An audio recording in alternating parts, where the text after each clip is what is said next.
So today I'll talk about what to do off of retreat, and that's essentially the lifelong practice that you continue to develop and cultivate. Because meditation is only one aspect of it, right? When we talk about this process, it's talked about in different ways: sila, samadhi, and panya.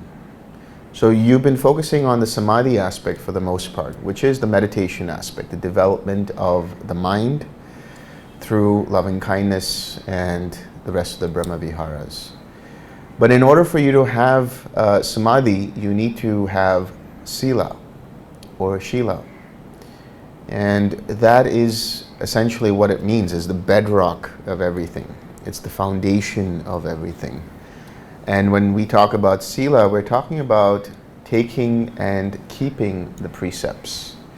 So in the mornings, you take I don't know how many precepts you take, 8 precepts? 8 precepts. Now tomorrow, when you get off a retreat, you will only take the 5 precepts. And the 5 precepts are very easy to follow. They're actually very universal to the human condition. It doesn't matter what tradition you follow, it's all universal to any tradition. What are the 5 precepts? We'll go over that as we discuss what I want to talk about. And what I want to talk about today is the Eightfold Path. The Eightfold Path is the 4th noble truth, right? There are the 4 noble truths. There's the truth of suffering, the truth of the causes and conditions for suffering, the truth of the cessation of suffering, and the truth of the way leading to the cessation of suffering. And the way leading to the cessation of suffering is known as the Eightfold Path, the Noble Eightfold Path. So what are the 8 aspects or factors of the Eightfold Path? There is samaditi, which is right view, samasankappa, which is right intention, samavacha, which is right speech. There's samakamanta, which is right action. Then there's samaajiva, which means right lifestyle or right livelihood. There is samavayama, which means right effort. There's samasati, which means right mindfulness. And there's samasamadhi, which means right meditation or right collectedness. So what is right view? Right view, there are 2 aspects to right view, or 2 folds. There is the mundane version and the supramundane version. The mundane version of right view is something that everybody should cultivate for the benefit of their practice.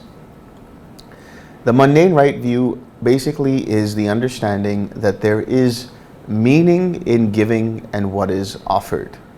So this is an emphasis on generosity. What does it mean to be generous? It means to give with an open mind and an open heart. And what do you give? You can give resources, you can give food, you can give clothing, you can give shelter, you can give the Dhamma, which is the ultimate kind of giving. You can share your smile with others. That's a very often overlooked aspect of giving, being able to share your kindness and your happiness with others. So there is meaning in giving. There is meaning in what is offered and sacrificed. There is an understanding of karma. That is to say that there is action and consequence. The intentions that we have some kind of direct consequence. Maybe not immediately, maybe not subsequent to that, but at some point there can be a consequence to the actions that we produce in the way of mental intentions, verbal speech, and physical actions that we commit with intention. So the action and consequence is a very important aspect. The next part is spontaneous rebirth. The idea that life exists from one life to the next, or there is existence from one life to the next immediately. But on a smaller scale, what we're saying is that the arising and passing away of consciousness, that our awareness arises in one moment, passes away, and a new one arises in the next moment. So it's spontaneous. What seems to be one fluid stream of consciousness is actually made up of compartments, iotas of the arising and passing away of individualized awareness or consciousnesses. Then there is the understanding that there is mother and father. This is a very important one. What that means is there is a gratitude and acceptance of one's parents, however they've been. It doesn't condone their abusive nature, doesn't condone the things they might have done wrongly to us. But what it is saying is we are grateful for our parents to the extent that they were able to bring us into this existence for the potential to experience Nibbana. And so for that we are grateful. And the Buddha has said in different ways that there is no real way for us to repay our parents for just bringing us into this existence. Then another aspect of this mundane right view is that there are teachers and those who have walked the path who can show you that path. Traditionally it's known as there are those Brahmins and ascetics, but essentially it's meaning there are those who have walked the path and can show you the way of walking that path. So why do we have this mundane right view? This is a right view that gives psychological well-being to you. It's a form of bringing some upliftment to the mind. It's a way of bringing some kind of very mundane relief to the mind. Because if you don't have those kinds of aspects in mind, then the mind has a general tendency to be restless. It's always me versus the world, or it's always the world is unfair. You know, my parents did so and so. There is no meaning in doing things. The world is meaningless. If you start from that view, that's why it's called samaditi, right? Meaning it's a perspective. It's a view that you take. And if you start with the perspective that's wrong, then how are you going to progress on the path? So get your view straight first, is what the Buddha says. When you have the mundane right view, that will lead you into the next steps and ultimately take you to the supramundane right view, which is the full understanding of the Four Noble Truths. This right view takes you to samasankappa, which is right intention. And right intention has three components to it. The first is renunciation, the second is non-ill will, and the third is non-cruelty. When we say renunciation, we're not saying that we leave this world and all become monastics. Not necessarily. You can still be in the lay life, but you can let go of what? Let go of your selfishness. Let go of your ego. Let go of taking things personally. Let go of identifying with all experiences as me, mine, or myself. This is the true meaning of renunciation. And it can only happen through correct insight of seeing that all phenomena that we experience has the nature of arising and passing away, which means that it is liable to at some point cause suffering, which means it should not be taken as me, mine, or myself. The reason being is when we talk about the self, the Atman, right, the Atma. In ancient India, and even now, when we talk about the Atma, especially this understanding of the Atma has been very much fully developed in the Vedantic traditions, right? There's the idea that this Atma is Sat Chit Ananda. It is existing, it is conscious, and it is full of bliss. In other words, this Atman, this self, is all-pervading, it is unchanging, permanent, and the source of happiness. If we take that as a concept and we use that as a touchstone, that this is what the self is, and you take all of your experiences through the 5 physical sense bases and through the mental sense base, and you look at all phenomena and you see that in essence it doesn't fit that understanding of self. Because ultimately all conditioned phenomena, because it's conditioned by previous causes and conditions, has the nature of passing away when those causes and conditions are gone. Therefore, all experience is impermanent. If it's impermanent, then even if it is a happy experience, by nature of the fact that it is impermanent, liable to change, it is dukkha. And therefore, it cannot be seen as me, mine, or myself. This is the way we understand and develop this renunciation. The second part is non-ill will. What does non-ill will mean? Not having hatred or aversion towards anything or anyone. And that is cultivated through the practice of loving kindness. When you have perfected loving kindness, not even an iota of frustration or irritation will arise in the mind. That is the perfection of loving kindness. No impatience about anything. So this is non-ill will. Non-harming or non-cruelty. Not causing harm to oneself and not causing harm to another. This is developed through the cultivation of compassion, karuna.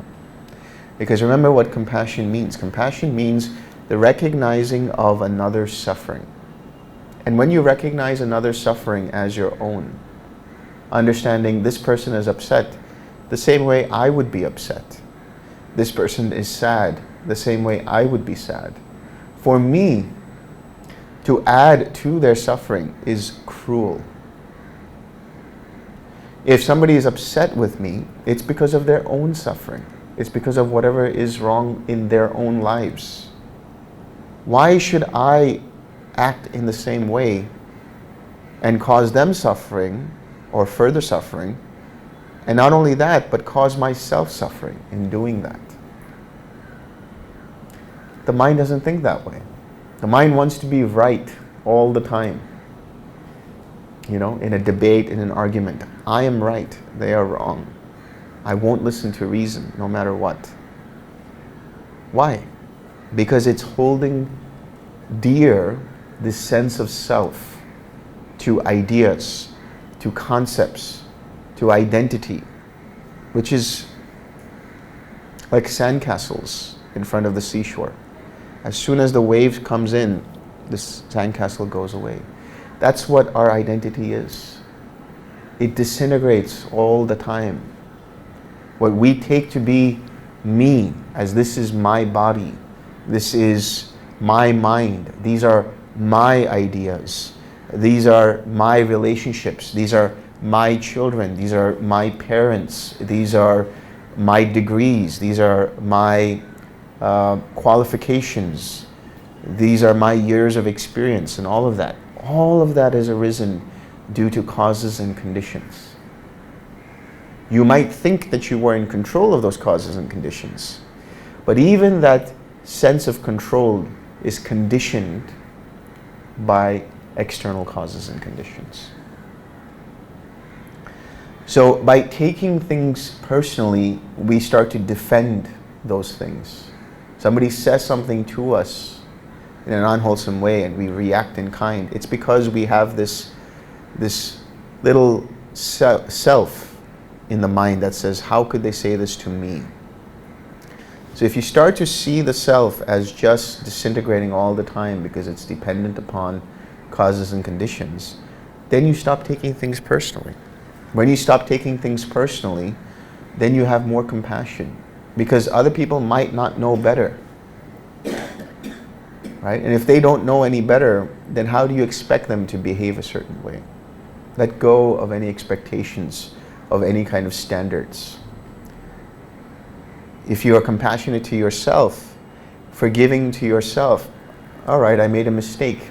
It's okay. I'll move on.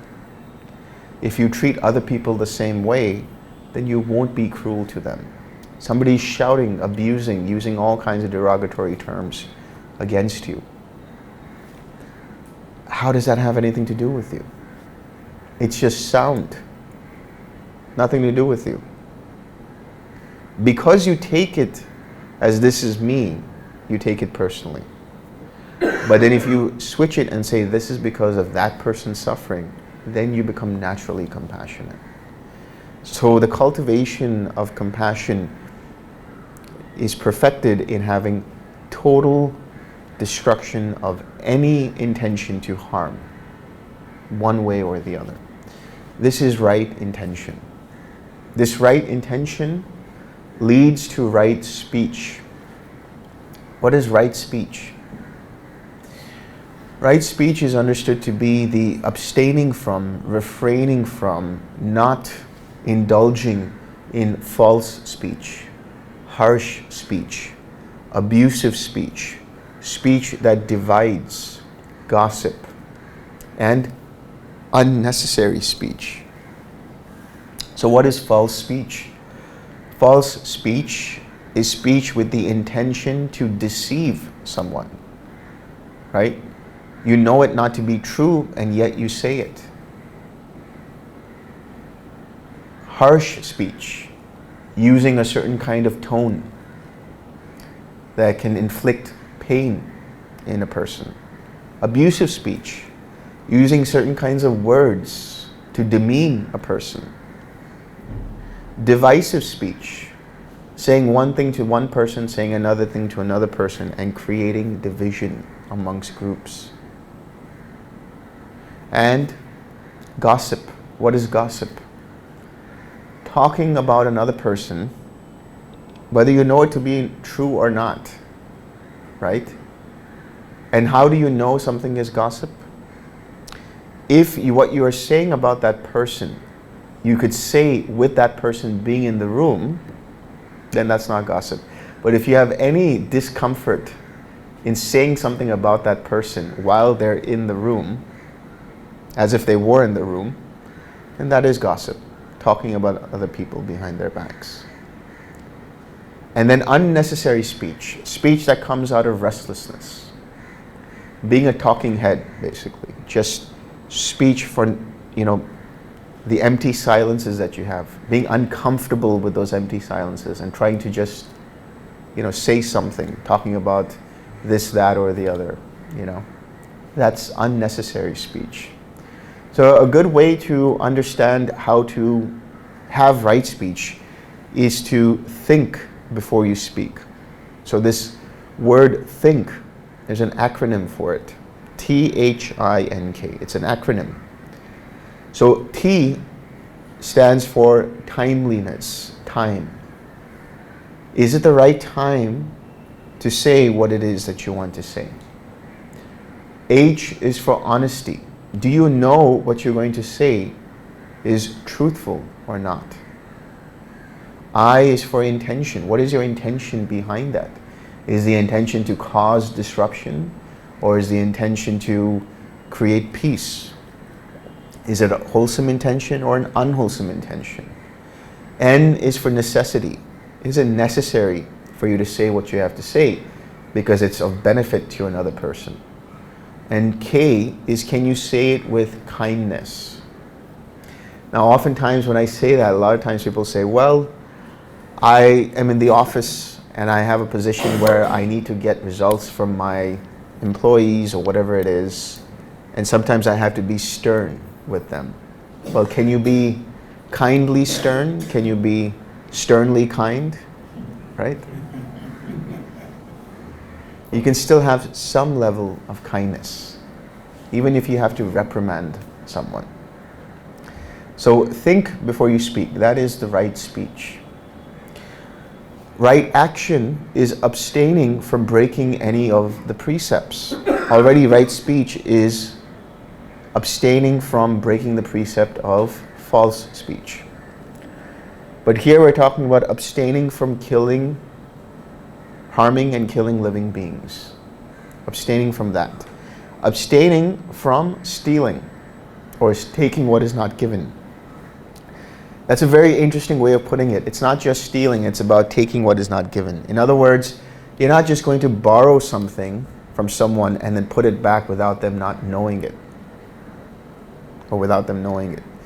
Rather, you're going to ask them for permission. Is it okay if I take this? Is it permitted for me to borrow this? Because that could lead to misunderstandings if you don't. Where did my stuff go? What happened? Causes commotion. So, abstaining from taking what is not given. This is very important to understand. Abstaining from sexual misconduct or sensual misconduct. What is sexual misconduct? Has nothing to do with judgments about somebody's sexuality. Doesn't matter. Whatever kind of sexuality you have, that doesn't matter. You could be in a polyamorous situation, you could be in a throuple, you could be in whatever kind of situation you want to be in.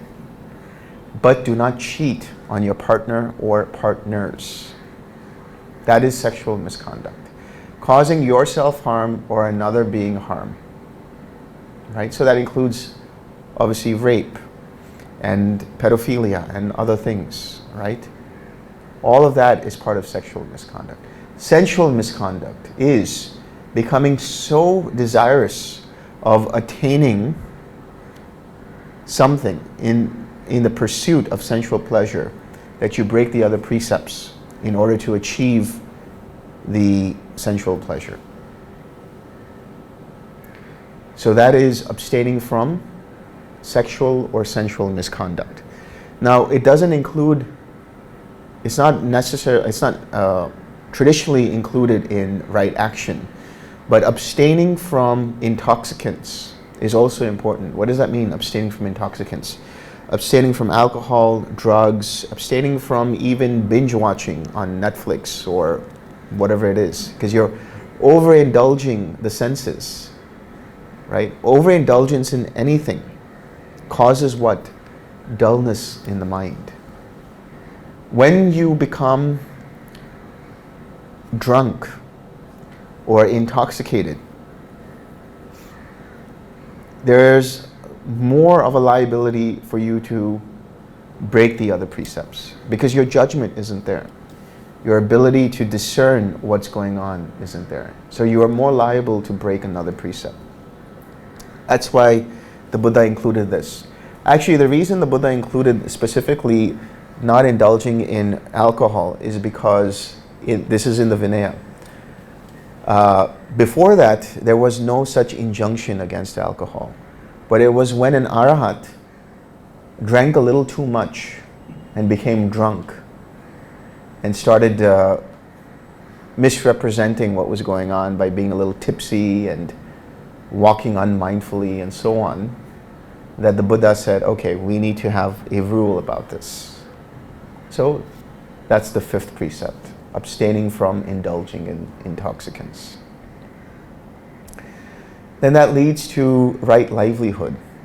So right livelihood means not doing any kind of business or being employed in any trade that causes you harm or causes another being harm. So this is traditionally understood as not indulging in anything like dealing with weapons, dealing with poisons, dealing with alcohol or intoxicants, dealing with human trafficking, and dealing with the killing of other living beings. If you abstain from this, then anything that you're doing is fine. So for the monastics, their understanding of right livelihood is abstaining from all kinds of livelihood that can take away from why they became monks in the first place, which is to attain nibbana, to attain full awakening. That's why sometimes in the suttas it says wrong livelihood is also being a healer or a doctor. And so people take that and say, does that mean that me going to medical school and becoming a doctor has caused me to become, caused me to have wrong livelihood. No, not at all.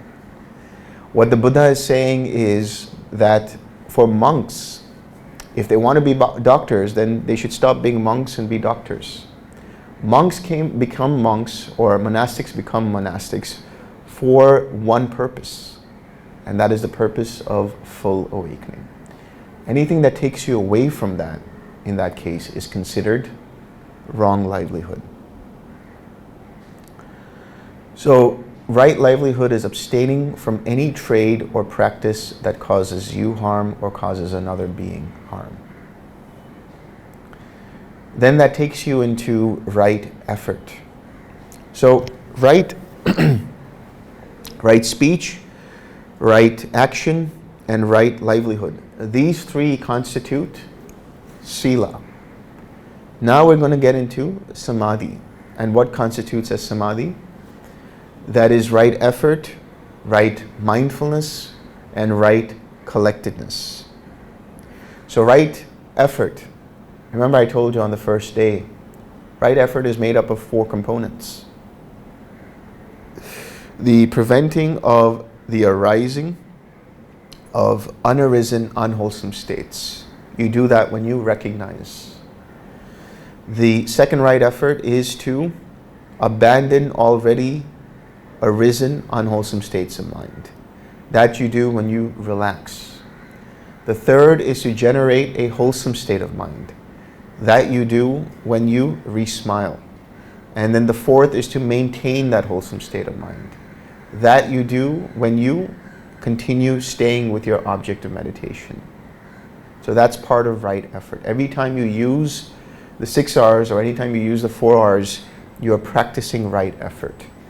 And the way it's been described is that the right effort is really the heart of the Eightfold Path.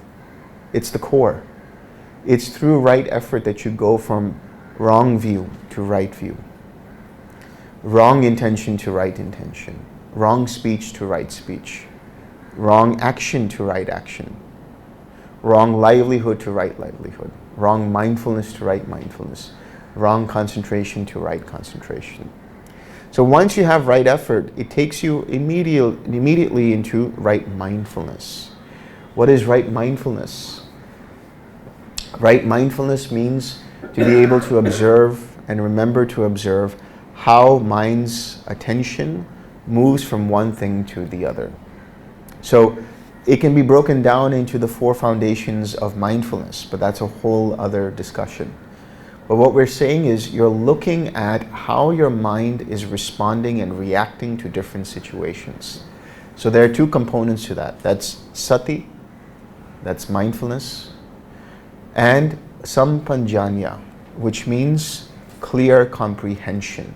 In other words, when you're walking, you know you are walking. When you are standing, you know you're standing. When you're sitting down, you know you're sitting down. When you're lying down, you know you're lying down. When you're putting on your clothes, you know you're putting on your clothes. When you're eating, you know you're eating. In other words, being in the present moment, having the presence of awareness to know what it is that you're doing, and along with that, the sati of knowing where your mind is in relation to that. Is it taking it personally? Is there craving in there? Is there identification in there?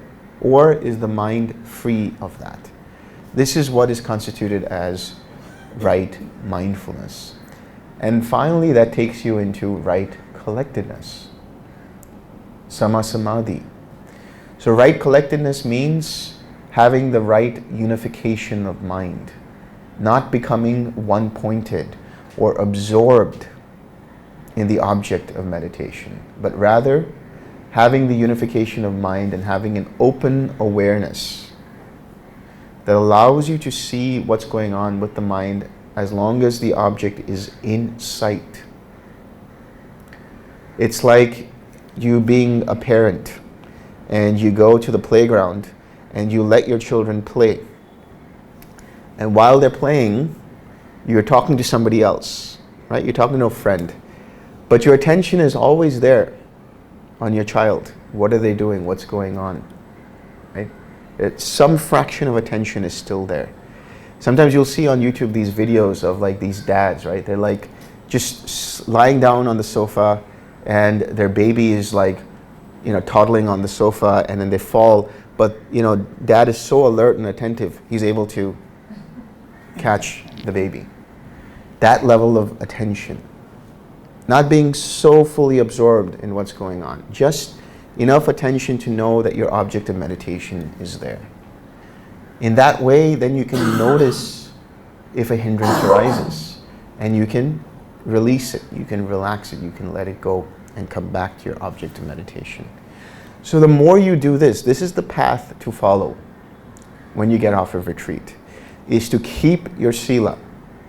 Just because you're on retreat, a lot of people do that. Like, I'll be there on a 10-day retreat, so I'll keep the precepts while I'm on retreat. Once I get off of retreat, I'll go back to partying and smoking and drinking and all of the other good stuff, right? No, this is a lifelong practice. These 5 basic precepts are to be kept all the time. If you do that and you commit to keeping these 5 basic precepts, you are already fulfilling sila. You're already fulfilling right speech, right action, right livelihood. And then samadhi happens on its own. When the mind has sila, the mind becomes non-agitated. It lets go of any disturbances, any kind of crude disturbances. And it is ripe naturally for samadhi. When you notice that you keep precepts and you sit for meditation, you will notice for yourself that your mind has less distractions to deal with, less hindrances to deal with. And in fact, hindrances do arise because at some point the mind did break a precept. And as a result, you experience any of these 5 hindrances. So then samadhi is the equipment of utilizing right effort to bring back your mindfulness, which is to observe how your attention is moving, and let your attention remain on one object as best as it can, so that jhanas can arise naturally. Because the 4 jhanas are constituted or make up right samadhi, or right collectedness. As you keep doing this more and more and more, then you will have wisdom. That's the 3rd aspect, which is panya. And that happens as the ripening of a fruit, right? When the fruit, you don't need to pluck the fruit. When the fruit is ripe, it will fall off the tree. That wisdom will naturally arise. You cannot cause it to happen. You can't force it to happen. It will happen as a consequence, as a fruition of the efforts in sila and samadhi. And so in that way, the right view, that is the supramundane right view, comes to place in panya, in wisdom. And the right intention automatically becomes part of that mind that has that fully established wisdom. And that's why I talked about the 10-fold path for somebody who's fully awakened. Eventually, when you do happen to become an arhat, then you have right knowledge, or samajnana, and right liberation, or sama vimutti. What is right knowledge? Right knowledge is the insight, the full insight into dependent origination. The Buddha has said, and this was quoted by Sariputta in Majjhima Nikaya 28, where he says, the Buddha has said, one who sees dependent origination knows the Dhamma, and one who knows the Dhamma sees dependent origination.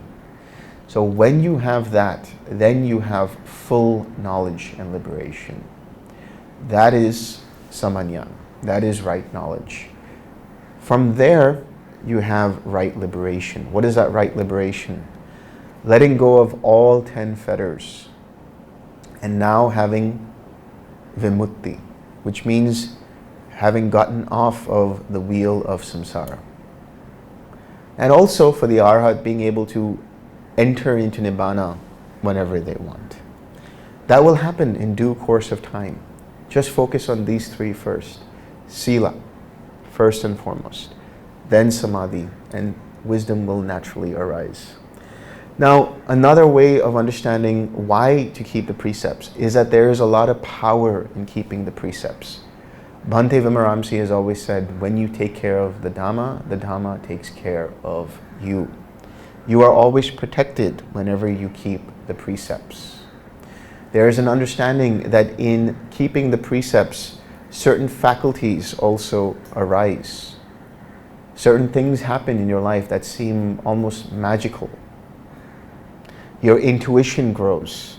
Your ability to discern what seems to be the right decision and wrong decision starts to become cultivated and perfected.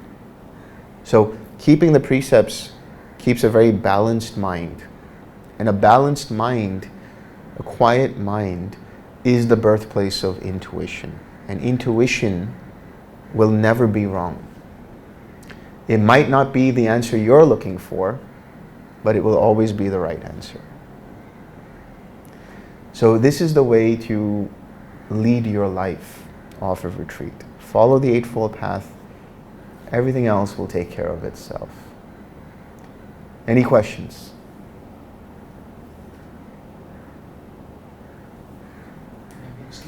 Yeah, go ahead.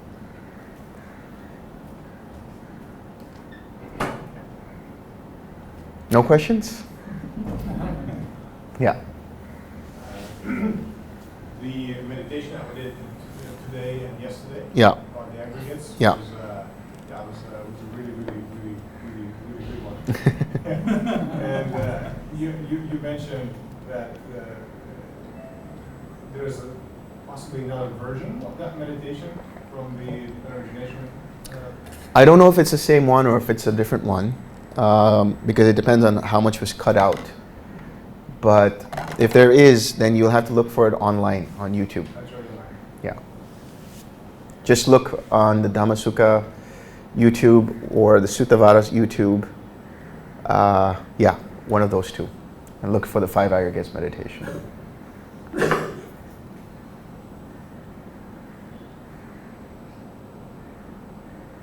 just could not understand the example that you gave with attaining right livelihood. Yeah. The monk and then the doctor. Yeah, because the reason I brought that up is because we do have some doctors here, right? And some of them might have read that in the suttas and be a little concerned about that. So you know, in different sutras, it talks about right livelihood in different ways because it depends on who the Buddha was talking to. If he was talking to lay people, then he was talking about abstaining from these 5 different kinds of trades, killing and so on and so forth. But if he's talking to monastics, what he's saying is, he's not only talking about doctors, he's talking about not being a doctor, not being a healer, not being a palmist, not being an astrologer, not reading the signs, not reading the skies, all of these other things that people might do as a way of earning their livelihood. Because at the time of the Buddha, you had all kinds of sants and sadhus who did all kinds of practices, occult practices and so on. And so his whole idea was, if we are having this sangha established by me, the Buddha, I am saying as the Buddha that we should differentiate what we represent from what everyone else is representing, which includes sometimes dealing in occult practices, dealing in reading signs, dealing in astrology and other things like that. But he also mentioned doctors because that was also some kind of practice that was going on, like healing practices, essentially. And so what he said is, for monks, their main thing that they have to do is go for alms, get your food, and then go for the day's abiding. Your work is essentially to meditate. So your 8 hours in a day is to meditate. That's it, as monastics. And to keep the Vinaya, keep the tradition alive by reciting the suttas. That happened later after the Buddha, establishing the 3 baskets, that is the sutras, the Vinaya, and the Abhidhamma. So that's why we're talking about wrong livelihood for monastics. Is anything else is really wrong livelihood. I will even go as far as to say, you have monastics who pursue PhDs and do these kinds of things and go and study further and all of that. To an extent, I can grant them that, in the sense that, okay, maybe they're doing it to to elevate their knowledge, to have a deeper understanding of the Abhidhamma or other aspects of this practice. But some monastics might do it because they just want that PhD degree. So the intention also is there. And that would be wrong. That would be considered wrong livelihood. Yeah. In the suttas, the Buddha generally, there's not so many lay arahants, right? I mean, usually when a lay person becomes an arahant, he's about to ordain, or he just ordained, or he's about to dies, or Yeah. Did the times change? Is it possible for us as lay people to attain arahantship? Like, what is preventing? The Buddha has talked about this in the Tevijja Sutta in Majjhima Nikaya. He talked about it and he said that the main thing that's preventing the complete, going into arhatship is the householder fetish, the fetter of householdership, which means being concerned about paying bills, taking care of family, getting that new house, possessions, things like that. So the fetter of householdership can be essentially for anyone. They don't necessarily have to be in a family life. Even somebody who is single might be still concerned about paying bills, might still be concerned about making an income and feeding themselves, and so on and so forth.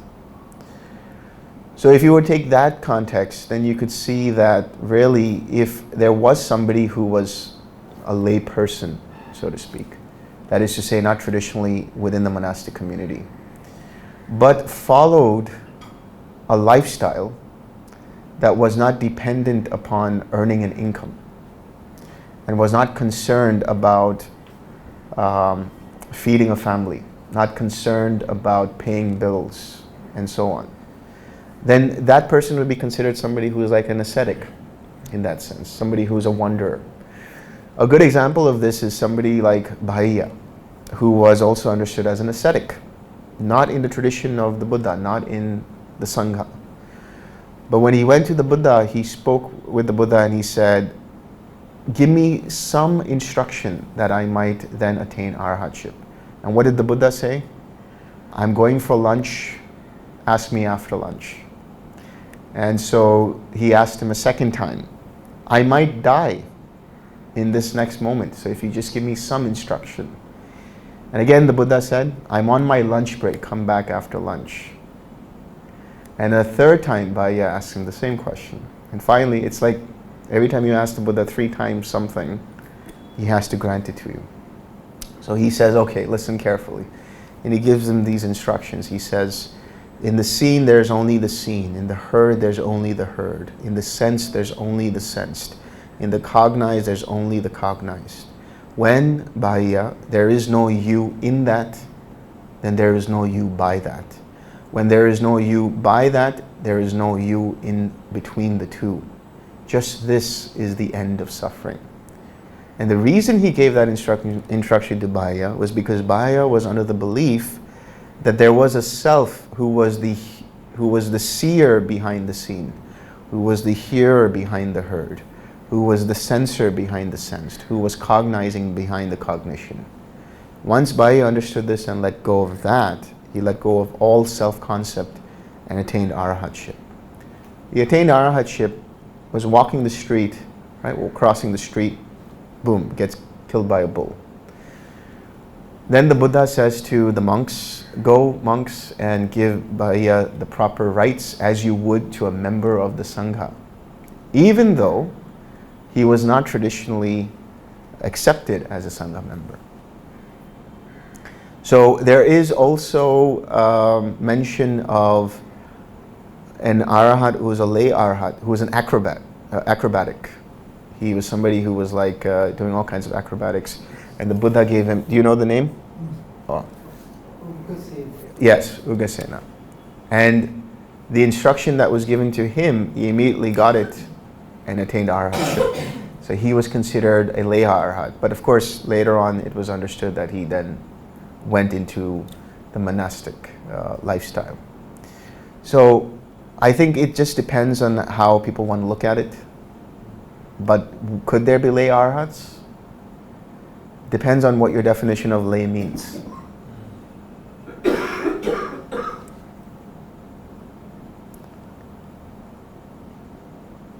Any other questions? Yeah. This relates to Samma Ajivika, right, livelihood. There are a lot of monastics who now are found on the campus in certain courses. Mm-hmm. Now, so long they do, as you said, the course in Buddhist culture, literature, or even Buddhism for that matter, or even learning Pali for that matter. Yeah. You say there can be because they are trying to ripen their understanding of the Dhamma. Yeah. But when they do their MA or Masters in geography or political science and sociology, when they have ordained themselves to open the path of Dhamma and achieve Nibbana. Now, whether the other subjects could be more relevant to them and whether that could be their Ajivika, this is number one. Yeah. Some monks are also working. Okay, in the universities as teachers or professors. So long they again teach Buddhism and all that, maybe as you said, I don't know. This is one concern. Second concern is there are certain people who are rearing goats and there are goat farms and there are pig farms. Yeah. So they don't directly harm them, but they rather rear them. So with that Ajivika is also not the kind of Ajivika which they could be exempted from. Yeah. So as to monks who are studying geography or history or anything like that, that's wrong livelihood.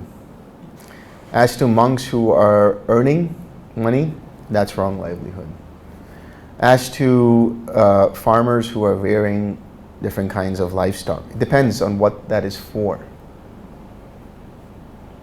If they are doing it because eventually those animals will head towards becoming slaughtered, then there's a very gray area there.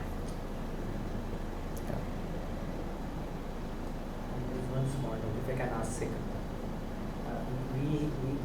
These days we find women taking ordination for some time. Seminaries. No. Anagarikas. They become nuns. 10 precepts. They take 10 precepts? Seminary, they lady monk. Lady monk. Well, they're seminaries then. Seminaries. Seminaries. Now it is said that the Buddha said that the Bhikkhuni Sangha would be there only for 5 years. Yeah. Now the practice will continue in certain countries, whereas in certain Buddhist countries they don't allow that. Yeah. So what is the right view on that? I think that's just blatant sexism. Yeah. Thank you. You have to really take into account what is actually the Buddha's words and what is maybe not the Buddha's words. Yes. Because in my mind, I think somebody who's fully awakened, not that they have to be woke necessarily, in the sense that they have to be politically correct all the time, but in the sense that there are certain things that just, why would they talk about that? It seems to be more cultural rather than something related to ethics or meditation or wisdom. Yeah. Yeah, it's related to Buddha learning 7 jhanas and then 8 jhana from Buddha Buddha. Yes. Yeah. So, but then he turned on to austerities. Yeah. And then after he realizes that this is not working, and then he realized that when he sat down at the age of 5, Yeah. he meditated. So what did he practice? The 8 jhanas were one-pointedness, or what did he practice? I'm confused about that. What he practiced was basically nothingness, right? One was the 7th jhana of nothingness, which was learned from Alara Kalama. And then Uddaka Ramaputta said to him that I don't know the way to the 8th jhana or to this neither perception nor non-perception, but my father knew, and I can tell you what he told me, and you can try it for yourself. So as to what he practiced there, what he saw was this is not the ultimate. It's not leading to the ultimate, which is complete cessation of suffering. As to whether that was one-pointed or not, it depends on which sutta you read, but it does say that it was leading to being absorbed. Or another sutta will say it just doesn't lead to the nibbana, doesn't lead to cessation of suffering. And so he let go of that practice. And then on his way, was inspired by probably seeing other ascetics doing austerities, thinking maybe this is that way. And he tried that, and he realized that's not the way either. But then he went full circle by coming back to practicing jhana again, from the first jhana onwards. Actually, the traditional story in the sutta is, in Majjhima Nikaya 19, it talks about that the Buddha actually, when he was a bodhisattva, he actually went through his past lives. So that was the first knowledge. Then he went through seeing the arising and passing away of beings according to their karma. That was the second knowledge. And then finally he saw the destruction of the asavas, the taints. That's the third knowledge. That was his entry into arahatship, into Buddhahood. But he did that when he got into the fourth jhana. So he went through the first jhana, second jhana, third jhana, and in the fourth jhana. And then from the fourth jhana, he inclined his mind towards these threefold knowledges. That's the way he attained enlightenment.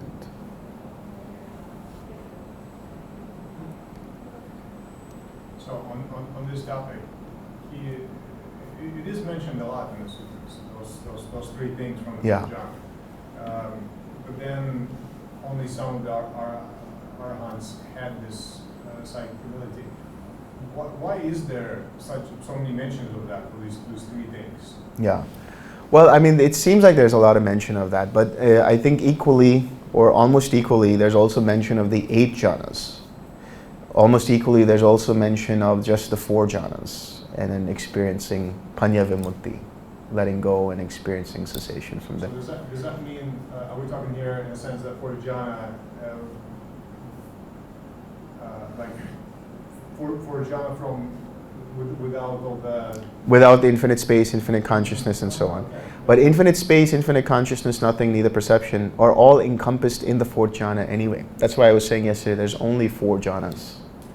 And so these places, like exploring past lives and that sort of thing, is that... Because I thought that the 8th jhana is where that can take place. It can happen from the 4th jhana. Yeah. Is that a worthwhile thing to practice? You can try it. I can show you. Try it, let us know. Yeah.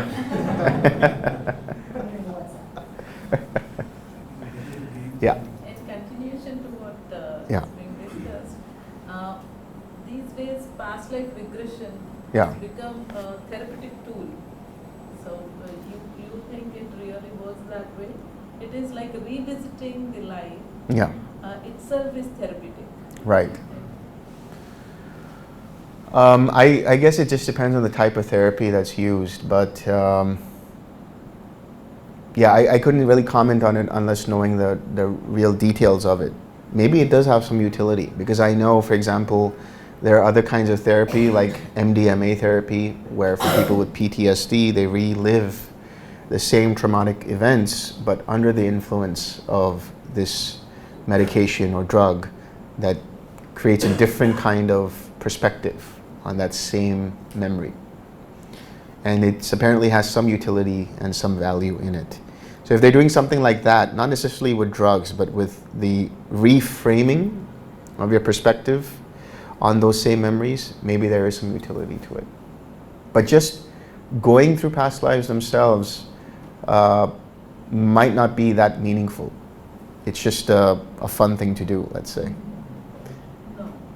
Actually, what is actually done is the person is taken into trance, and then in trance they go into past life, and whatever the traumatic events or issues that they carry forward in this life.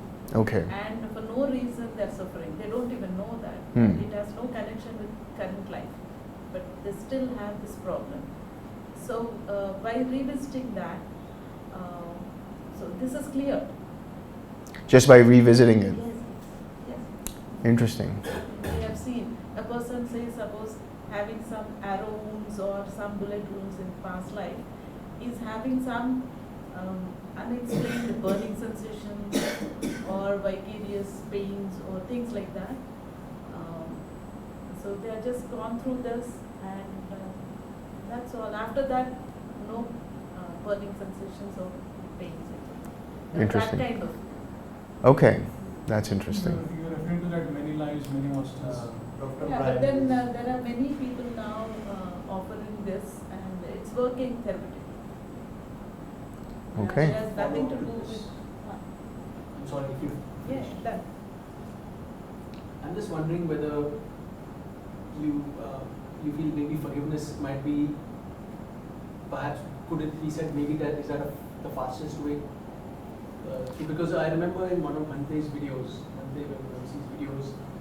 I think he mentioned something about someone who was a soldier in a past life, something like that, and had a particular pain where he had stabbed someone, and really through forgiveness, they overcame even that physical pain in this life.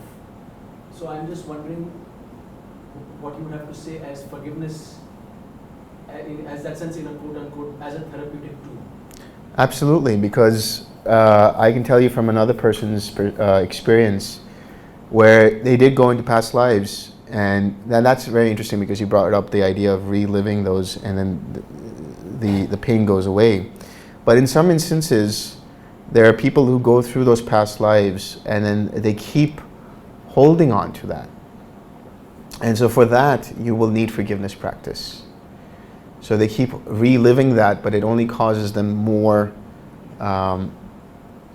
craving or aversion to that particular experience. And that manifests in some kind of knot in the body or some kind of pain in the body, something that just seems to not go away. And so for that reason, when you do forgiveness, like there was a prescription for them to do forgiveness after they went through this past life, and it actually did help them by letting go. Because what's going on there is the mind could identify and take that personally, that experience of that past life. And that could cause more damage to them because it's like now you have another point of identification that the mind is doing. So to let go of that, then the forgiveness would be prescribed. It's like what some of these therapists call re-trauma, I think. It's like you go through that again, but you get traumatized again. Right. Maybe. I mean, that could happen, who knows, but... What do you mean by beginner's mindset? I have heard in some video. Everything I've told you guys in these last 3 days, just throw it in the dustbin. That's beginner's mindset. Just not trying to figure out everything that's being said, not trying to study it, not trying to make it into a subject. Just letting go of everything, and every meditation that you do is a fresh meditation. It's just the start. There's no baggage of past experiences, good, bad, or indifferent. You're just, every one that you do is a new meditation. That's the beginner's mindset. Yeah. May I ask a couple of questions about the practice? Yeah. The first question, I want to hark back to something you said about if there's even an iota of the Brahma Vihara object of meditation present, then you don't relax. Or you don't relax with this, you don't 6R, you just stay with. So even an iota. I used to think that, okay, if sufficient attention has moved off, then one should relax and come back. So that's not correct then. So even if hindrances are very strong, and it almost feels like you're straining against hindrances, but in another part of the mind there is an awareness of the loving kindness or just the feeling of loving kindness or even the intention for loving kindness, then you're saying just stay with it. That sounds to me like you're not on loving kindness. Because if you're straining against the hindrance, then that means your full attention is being given to the hindrance. Got it. Thank you. And the second question is about relaxation. If somebody, a teacher mentioned that relaxation is also something like you relax into alertness. It's not just about relaxing into, just letting everything go and kind of slumping, but it's like relaxing into alertness. Yeah. Does that make sense? Could you please illuminate that? So when you relax, what you're also experiencing is a mundane form of nibbana. Why? Because when you relax, you're letting go of all craving, and in that moment, your mind is free of any kind of conditioned experience or conditions for suffering to arise. So every time you relax, you are actually experiencing nirodha, a mundane form of nirodha, which means there is a mind that is like the clear, vast blue sky without any clouds in there. And so that's what you're relaxing into. From there, then you smile and then you come back. But what if that is not available to you, even when you relax? What is available to you when you relax?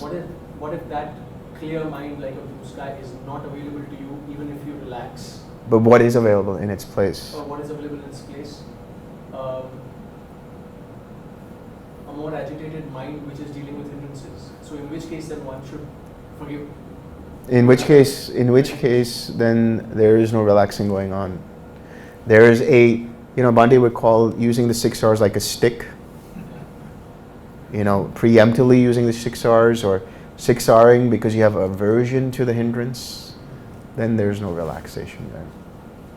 So then perhaps that is a type of practice and maybe forgiveness or something else.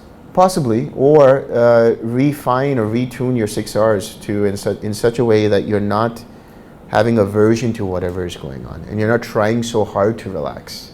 You're not trying to relax. You are just letting go, which means the hindrance will be there, but your aversion and tightness in relation to that hindrance is loosened in the relaxed state.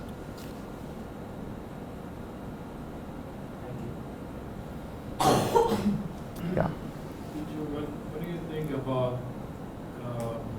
the body? Do we need to exercise the body or do yoga, qigong, some of those practices? Definitely. You obviously you need good circulation in the body for you to be able to sit for longer periods of time. That's why Bhante would suggest that when you are sitting for 2, 3, 4 hours at a time, you need to walk at a brisk pace to the point that you're getting a little breathless, so that you have some good, circulation going on, some good cardio. So exercise is absolutely important. So just walking is enough? It can be, but if you want to do yoga, you could do yoga. You want to do calisthenics, you could do that. You want to do aerobics, you could do that. You want to do weightlifting, you could do that. You want to do qigong, you could do that. You want to do, whatever you want to do, you can do. As long as you're not causing yourself harm or another person harm. You could box if you want. I know, I just said as long as it's not causing another person harm, but there's no intention to harm. It's a sport. For fitness. So don't knock them out. Don't knock them out. Or don't have anger behind your punches. Another Mike Tyson punch. No. Don't bite anyone's ear off either.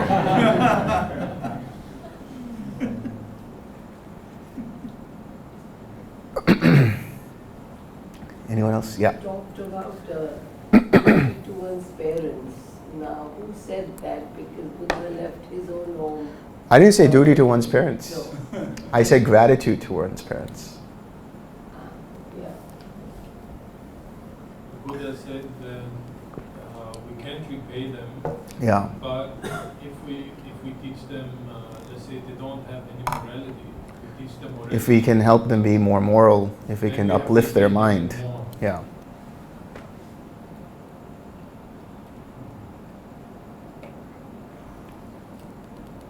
Can we do forgiveness for 2-3 times in a day? Yes, absolutely. But just do forgiveness, don't do anything else. Is there a plan to establish a TWIM center in India? You're asking the wrong person. I don't represent. I have no representations of anyone. I'm an independent freelancer. You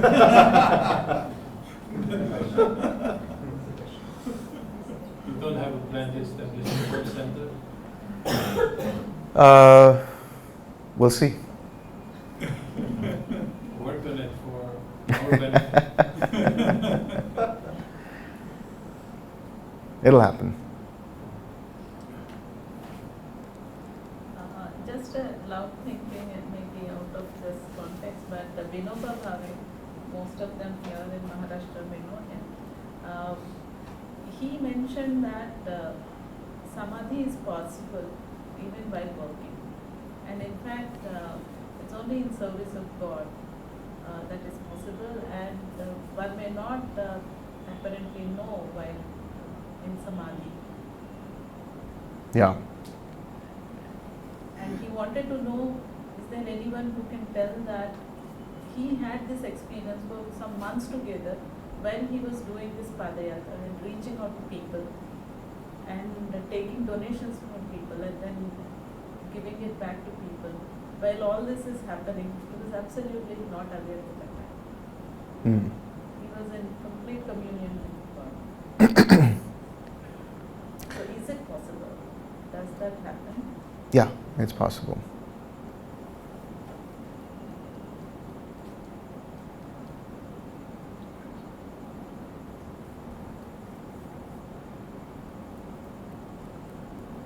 Is that the only way, Buddha's way to attain Nibbana?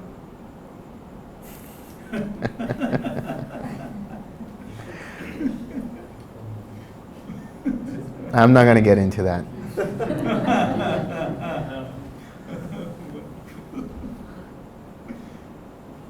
one works, then why do you do the other one? Do what works for you. That's what I'll say. Do what works for you. Everybody has their own understanding of what that might be, and just do what works for you.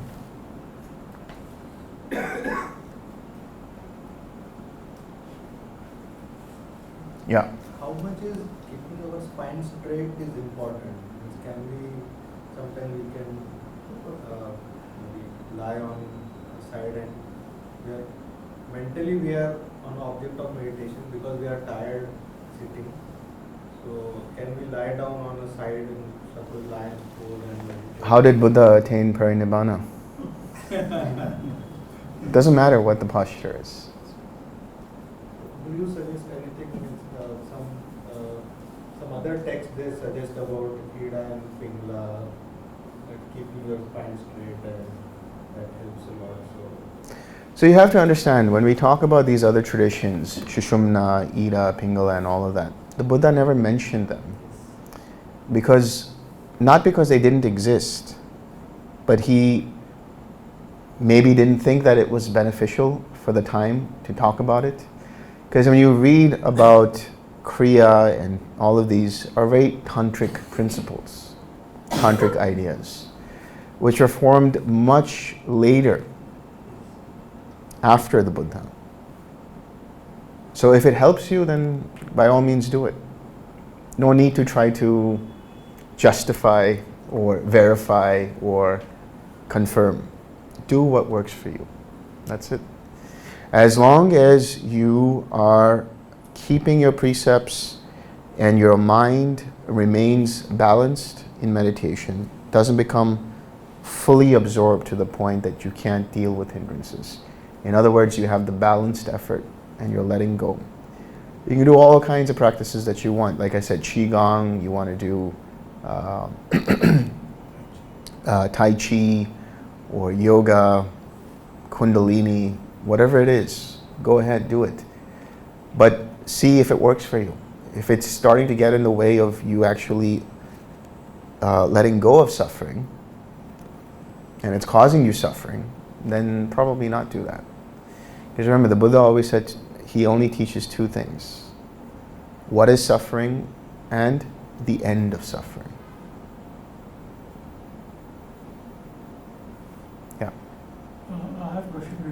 refuge, like, a lay person has, let's say, many problems, right? And in, within India, you have different deities, right? Like Shiva and all. So at one point it says that, Buddha says that people take many kinds of refuges. The highest refuge is refuge in the Dhamma. So is it possible that one can also take refuge? Maybe some people have certain problems, and to deal with those problems, they need to take refuge in some other deity. Or they want some knowledge. They do certain practices that for which they have to take refuge in a particular deity or do certain practices. Is that refuge in a particular deity compatible with with this practice? I guess it depends on what your definition of refuge means. Refuge as in to worship or to alleviate the pain or to alleviate some problem, they might take refuge. At that time they would take refuge in some, like he mentions, tree gods or some different kinds of refuges. So he says it does happen that people take refuges, because this is a very critical kind of if someone wants that they have some want to solve their personal problem, right?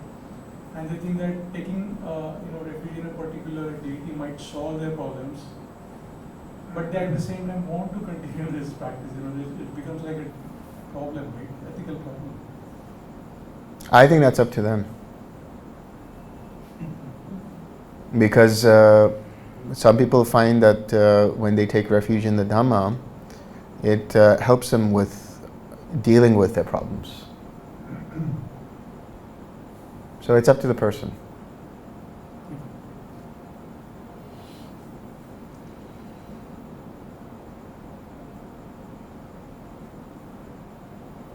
Is that it? Let's share some merit.